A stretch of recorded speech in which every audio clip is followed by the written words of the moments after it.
जी, यात्री हूँ मैं जग में प्रभु जी। चलता हूँ मार्ग में तेरे,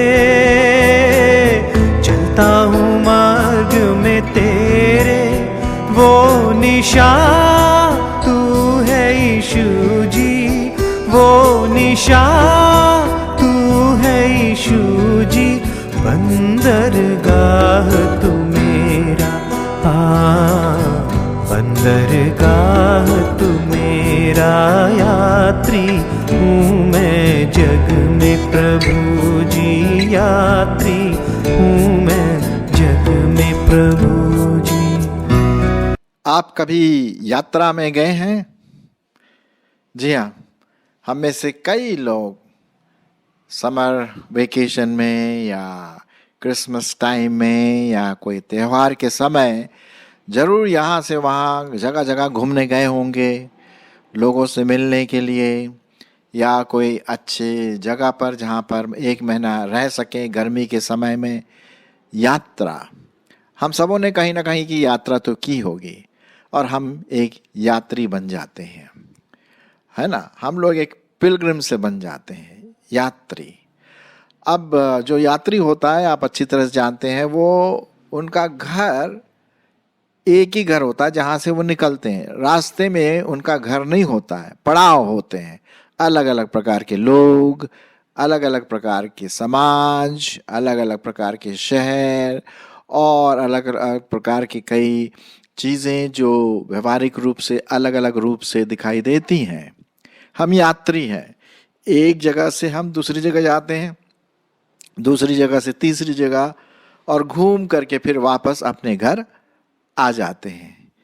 ठीक उसी प्रकार से आप और मैं जो इस दुनिया में हैं, हम यात्रा कर रहे हैं, हम यात्री हैं। ये हमारा ठिकाना नहीं है। जैसे कि एक यात्री का ठिकाना होटल या कहीं ढाबा या किराए में रूम लेना, वो परमानेंट स्थान नहीं है। वो थोड़े समय के लिए, एक दिन, एक महीना या एक साल, लेकिन फिर उसे आगे बढ़ना पड़ता है। उसका रियल घर जहाँ से वो निकला है। ठीक उसी प्रकार से याद रहे कि आप और हम इस दुनिया में, इस पृथ्वी में यात्री के समान हैं, और हमें यहाँ के लोगों का जो ठौर ठिकाना है, आदतें हैं, उसको अपने जीवन में नहीं लाना है। हमारा अपना जीवन है और वो अपना जीवन है प्रभु यीशु मसीह का जीवन जो हमें बसता है। बाइबल इसके बारे में बहुत कुछ बताती है और उसी को ध्यान में रखते हुए आज मैं ये आपके सामने एपिसोड ला रहा हूँ कि हम सब जो विश्वासी हैं, यात्री हैं, और हम एक दूसरे घर की तलाश में हैं। और ऑफ कोर्स हमारा वो घर कोई और नहीं, परमेश्वर का घर, स्वर्ग, जहाँ परमेश्वर, त्रिएक परमेश्वर और उसके एंजल्स वहाँ रहते हैं। तो इसी को ध्यान में रखते हुए आप देख रहे हैं कि इस स्लाइड में जो आपको दिखाई दे रहा है यहाँ पर, ये यात्रीगण जा रहे हैं। शायद हो सकता है माँ बाप, बच्चे हो, भीड़ हो, अकेले हो, जो भी हो, लेकिन यहाँ पर ये दर्शाया जा रहा है कि वो उस घर को देख करके, उस स्वर्ग की ओर नज़र दौड़ा करके, उस क्रूज की ओर नज़र दौड़ा करके वो अपना जीवन आगे बढ़ा रहे हैं। एक जगह नहीं रुक सकते, उनके पीछे स्लीपिंग बैग होगा, सामान होगा, और धीरे धीरे वो इस जगह से आगे बढ़ रहे हैं। ठीक है, तो ये तो हुई हमारी जो यात्रा इस दुनिया में होती है। यहाँ हमारा ठिकाना नहीं है ना। लेकिन एक और चीज़ आपको ये मैं बता दूं कि यात्री के लिए बहुत कुछ बातें यहाँ पर लिखी हुई हैं। पहले तो मैं आपके लिए पढ़ूंगा पहला पत्रस, उसका 2 अध्याय 10, 11 और 12 पद। पहला पत्रस उसका 2 अध्याय 11 और 10, 11 और 12 पद मैं आपके लिए पढ़ूंगा। तुम पहले तो कुछ भी नहीं थे, पर अब परमेश्वर की प्रजा हो। तुम पर दया नहीं हुई थी, पर अब तुम पर दया हुई है। हे प्रियो, मैं तुमसे विनती करता हूं कि तुम अपने आप को परदेशी है और यात्री समझकर उन संसारिक अभिलाषाओं से जो आत्मा से युद्ध करती हैं बचे रहें। तो यहां पर बिल्कुल साफ रीति से लिखा हुआ है, स्पेशली 11 पद में, कि तुमसे विनती करता हूं कि तुम अपने आप को क्या समझो, परदेशी। हमारा ये देश नहीं है, हमारा से देश तो स्वर्ग है, सियोन देश। हम सिर्फ यहां से गुजर रहे हैं इस दुनिया से। सो आपको अपने आप को क्या समझना है, परदेशी और यात्री जानकर उन सांसारिक अभिलाषाओं से जो दुष्ट आत्मा से हमारा संबंध रहता है और जो पवित्र आत्मा से युद्ध करती है, हम उससे बचे रहें। ठीक है, मैं इसी से संबंधित और भी कुछ पदों को आपके लिए पढ़ना मांगता हूं। पाया जाता है, मेरे पास यहाँ पर रेफरेंस है इब्रानियों की पत्री उसका 11 अध्याय और 13 पद। इब्रानियों की पत्री उसका 11 अध्याय और 13 पद। यहाँ पर इस प्रकार से लिखा हुआ, यहाँ पर ज़्यादातर जो इब्रानियों 11 में विश्वास में जो लोग हमारे पिछले समय में रह गए, इतिहास में, चाहे आप ले लीजिए आदम ले लीजिए, इब्राहिम ले लीजिए, मूसा ले लीजिए, दाऊद ले लीजिए, दानियल ले लीजिए, ये सब के बारे में वर्णन है। और फिर 13वें पद में क्या लिखा है, सुनिए। इब्रानियों उसका 11 अध्याय 13वां पद। ये सब विश्वास ही की दशा में मरे और उन्होंने प्रतिज्ञा की हुई वस्तुएं नहीं पाई, पर उन्हें दूर से देखकर आनंदित हुए और मान लिया कि हम पृथ्वी पर क्या हैं, परदेशी हैं और बाहरी हैं। हम बाहर के लोग हैं, इस दुनिया को हम बिलोंग नहीं करते हैं, हमारा ये घर नहीं है। हमारा घर तो सिर्फ और सिर्फ प्रभु यीशु मसीह का जो घर है वो स्वर्ग, जहां प्रभु यीशु मसीह ने कहा मैं तुम्हारे लिए जगह तैयार करने जाता हूं और फिर मैं तुमको लेने आऊंगा अपने घर स्वर्ग में, है ना। अच्छा, एक दो पद और मैं आपके सामने पढ़ना मांगता हूं। पाया जाता है पहला इतिहास 29:15। पहला इतिहास 29:15, यहां पर भी वही बात लिखी हुई है। तेरी दृष्टि में हम तो अपने सब पुरखाओं के समान पराए और परदेशी हैं। पृथ्वी पर हमारे दिन छाया के समान बीते जाते हैं और हमारा कुछ ठिकाना नहीं, यहाँ पर कोई ठिकाना नहीं हमारा, है ना। और हम ये देखते हैं कि हमारा जो अंतिम पड़ाव है, घर, फाइनल डेस्टिनेशन, हमारा जो निशान है वो है प्रभु यीशु मसीह। अब आप देख रहे हैं कि ये जो पिलग्रिम है, यात्री, जो इस पिक्चर में डायग्राम जो आपको देख रहे हैं, क्रॉस लगा हुआ है, यीशु की ओर ताकते हुए वो अपने जीवन में आगे बढ़ते चले जाते हैं। अच्छा, इसी से संबंधित मैं और कुछ पदों को आपके सामने पढ़ूंगा। इससे पहले कि मैं आगे पढ़ूं, वापस हम आ जाएं कि हम क्या हैं, यात्री हैं, परदेशी हैं, है ना।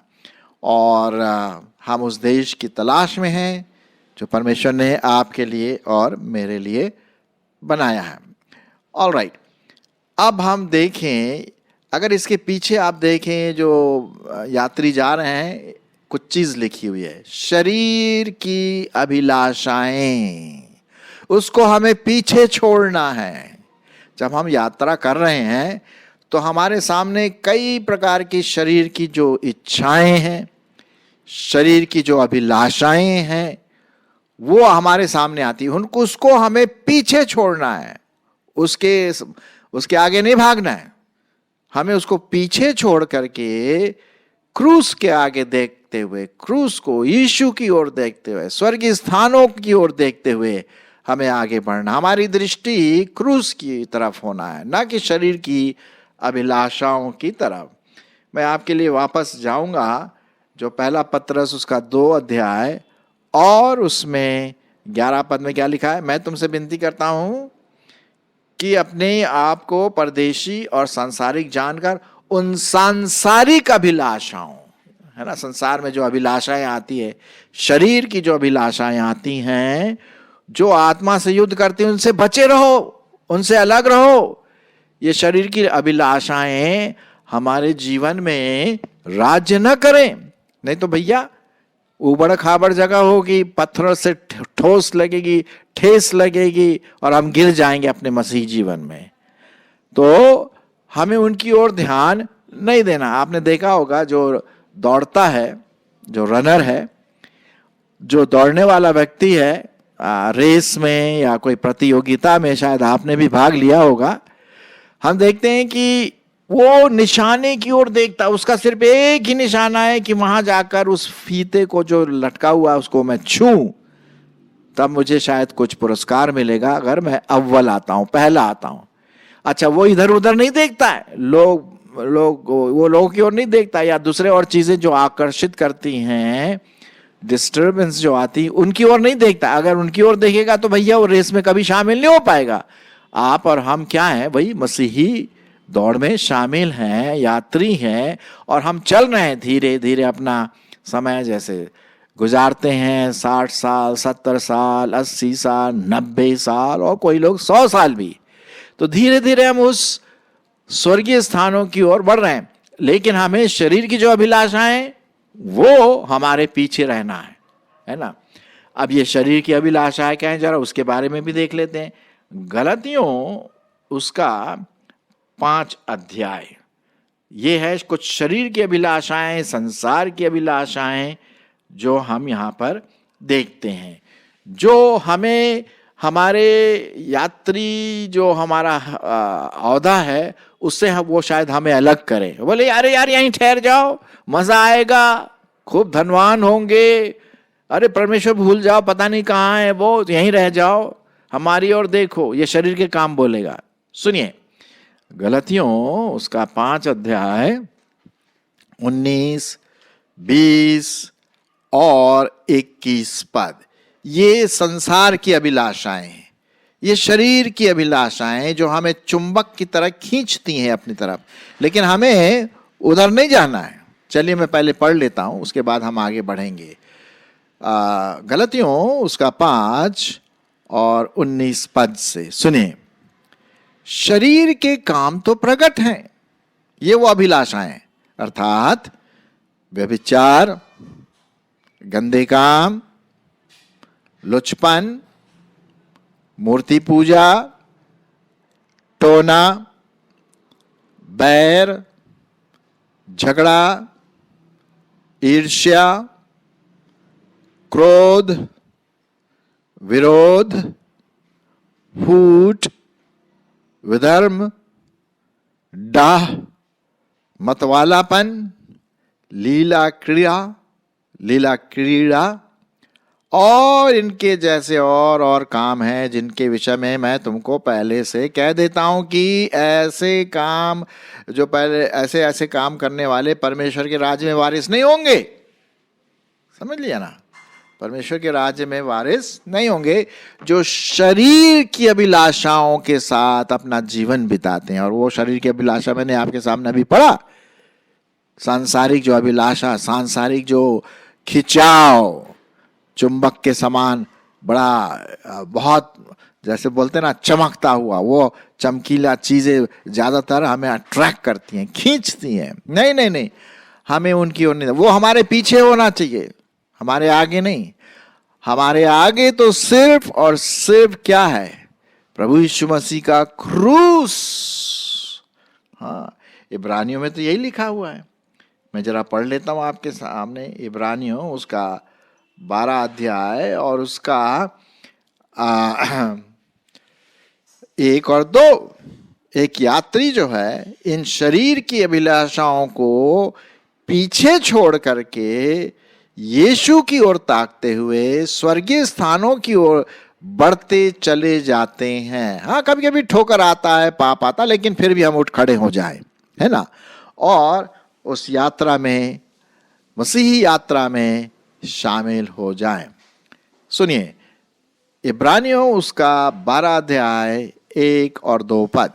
इस कारण जबकि गवाहों का ऐसा बड़ा बादल हमको घेरे हुए हैं, तो आओ हर एक रोकने वाली वस्तु और उलझाने वाले पाप को दूर करके वह दौड़ जिसमें हमें दौड़ना है, धीरज से दौड़ें।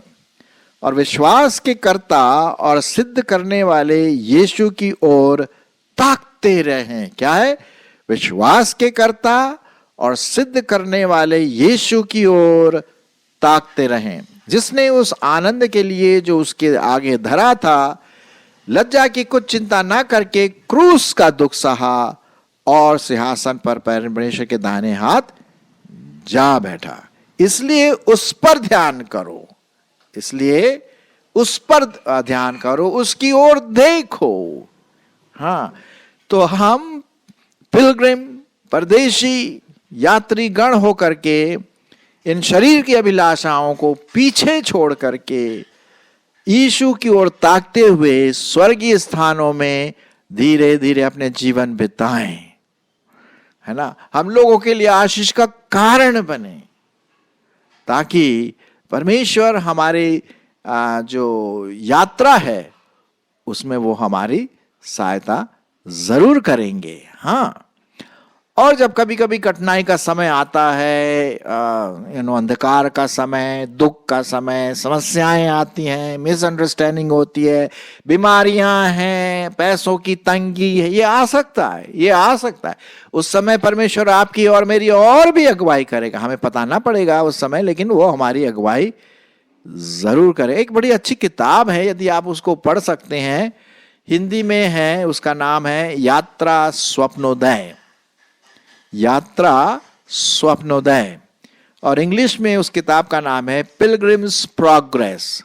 ये एक लेखक जिसका नाम जॉन बनियन था, वो एक जेल में बैठ करके परमेश्वर ने उसको प्रकाशन दिया कि कैसे हम विश्वासी लोग एक यात्री के रूप में इस दुनिया से गुजरते हैं, और मौत पर हम अपने गंतव्य स्थान को पा लेते हैं, प्रभु यीशु मसीह का जो घर है स्वर्ग। और ये बहुत अच्छा एक मूवी बनी हुई इसके ऊपर, यदि आप इंग्लिश समझते हैं तो जरूर गूगल में जा करके, यूट्यूब में जा करके टाइप करिए पिलग्रिम्स प्रोग्रेस, और आप उसको देखिए तो आपको, और ये जो मैं आज बता रहा हूं आपके सामने, जो कि हम यात्री के रूप में हैं, वो और अच्छी तरह से मूवी के रूप में, फिल्म के रूप में आपको देखने को मिलेगी। और बहुत चुनौती वाला ये फिल्म आपके लिए होगा। तो यदि आप थोड़ा बहुत इंग्लिश समझते तो आपके लिए बहुत आसान रहेगा इसको समझने। मेरे ख्याल में ये हिंदी या उर्दू भाषा में भी अनुवाद किया गया है, उसको आप देख सकते हैं। वापस हम आएंगे अपने जो एपिसोड है, भाग है यहाँ पर, कि हम शरीर की अभिलाषाओं को पीछे छोड़ करके आगे की ओर बढ़ते चले जाएं। जी हाँ, और जब हम ऐसा करते हैं तो एक समय आता है परमेश्वर हमें लेने के लिए आएगा, या हम अपने शारीरिक मृत्यु के बाद परमेश्वर के अनुग्रह में, परमेश्वर के स्वर्ग में, प्रभु यीशु मसीह पवित्र आत्मा की उपस्थिति में हमेशा हमेशा जीवित रहेंगे। तब हम यात्री नहीं होंगे, तब हम अपने घर पहुंच जाएंगे। हमारा घर जो ना स्वर्गीय देश जिसे हम कहते हैं, ये जो देश है यहाँ पर, ये हमारा नहीं है, ये दुनिया हमारी नहीं है, इसमें से हम सिर्फ गुजर रहे हैं। हाँ, जरूर है कि कभी ना कभी दुख तकलीफ तो आती है, इसमें कोई शक की बात नहीं है। मेरे जीवन में आया और शायद आपके जीवन में भी ऐसी बातें आ सकती, लेकिन देखिए, हमें परमेश्वर का वचन लेकर के, विश्वास की ढाल और आत्मा की तलवार लेकर के हम अपने जीवन को आगे बढ़े, और जो भी शरीर की अभिलाषाएं हैं, संसार की अभिलाषाएं जिसके बारे में मैंने अभी पढ़ा था, उसको पीछे छोड़ना है, और यीशु की ओर हम हमेशा ताकते रहें। तो एक समय आएगा जब हम उस गंतव्य स्थान पर पहुंच जाएंगे। मैं आपके लिए फिर से वो पढ़ देता हूं, पहला पतरस 2 और उसका 10, 11 और 12 पद। मैंने 12 पद अभी पढ़ा नहीं, लेकिन अभी मैं पढ़ता हूं, सुनिए। तुम पहले तो कुछ भी नहीं थे, पर अब परमेश्वर की प्रजा हो। तुम पर दया नहीं हुई थी, पर अब तुम पर दया हुई है। हे प्रियो, मैं तुमसे विनती करता हूं कि तुम अपने आप को परदेशी और यात्री जानकर उन सांसारिक अभिलाषाओं से जो आत्मा से युद्ध करती है बचे रहो, परे रहो। अन्य जातियों में तुम्हारा चाल चलन कैसा हो? भला हो, इसलिए कि जिन जिन बातों में वे तुम्हें कुकर्मी जानकर बदनाम करते हैं, वे तुम्हारे भले कामों को देखकर उन्हीं के कारण कृपा दृष्टि के दिन परमेश्वर की महिमा भी करे। इसी से संबंधित एक और पद मैं पढ़ना मांगता हूं, पहला पत्रस 4 अध्याय और 2 पद। क्या लिखा हुआ है? ताकि भविष्य में अपना शेष शारीरिक जीवन मनुष्यों की अभिलाषाओं के अनुसार नहीं, वरन परमेश्वर की इच्छा के अनुसार व्यतीत करते जाओ। सो मेरे प्रियो, आज हमने देखा कि हम कौन हैं? हम यात्री हैं। हम कौन हैं? यात्री हैं। याद रहे, हम यात्री हैं। हमारा ये ठिकाना नहीं है पृथ्वी का। हमारा ठिकाना, हमारा ठौर ठिकाना, हमारा देश, हमारा घर स्वर्ग, जो परमेश्वर ने अनंत काल के लिए हमारे लिए रखा है, जो उस पर विश्वास करते हैं। तो आइए हम अपने आप को यात्री समझकर इस जीवन में, चाहे